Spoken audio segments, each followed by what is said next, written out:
In English, we just have one word for love, love. But in other languages like Greek, there are many different names for love. There's eros, which is romantic love, which is the love you might have for a spouse or a partner.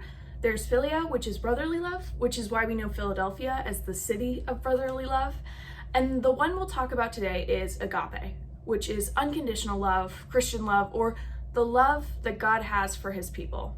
You see, I actually have that word tattooed on my wrist right here, and I got it in the handwriting of my youth pastor. You see, I wanted this tattoo, the word agape, to be written in the handwriting of someone I know loved me unconditionally. And I wanted it to serve as a reminder to me to love others unconditionally and to remind me of the love that people have shown me. You see, God is a loving creator, and we as mankind are made in his image. So we're meant to love. Our response as Christians to the revelation of God as a loving creator should be to love.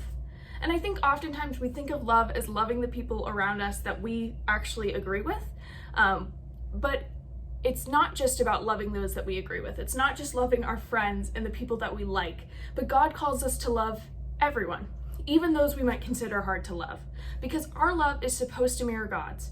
It's supposed to be unconditional. You see, in John 13, verses 34 and 35, it says this. It says, "A new command I give you, love one another. As I have loved you, so you must love one another. By this, everyone will know that you are my disciples if you love one another." So here we see Jesus talking to his disciples and saying that the world will know you by the way that you love one another. The world knows us by our love, not the great theology that we have, not the talents that we possess, but the love that we have for one another. And then in 1 Corinthians 13, verses 1 through 8, it says this, "If I speak in the tongues of men or of angels, but do not have love, I am only a resounding gong or a clanging cymbal. If I have the gift of prophecy and can fathom all mysteries and all knowledge, and if I have a faith that can move mountains but do not have love, I am nothing. If I give all I possess to the poor and give over my body to hardship that I may boast but do not have love, I gain nothing. Love is patient, love is kind. It does not envy, it does not boast, it is not proud. It does not dishonor others, it is not self-seeking, it is not easily angered. It keeps no record of wrongs. Love does not delight in evil, but rejoices with the truth. It always protects, always trusts, always hopes, always perseveres. Love never fails, but where there are prophecies, they will cease. Where there are tongues, they will be stilled. Where there is knowledge, it will pass away." So we see here that love is the most important factor. Love is the thing that conquers all other things. If we have prophecy or if we have these great talents, they don't mean anything without love. We can give all our possessions to the poor, and it doesn't mean anything if we are not loving.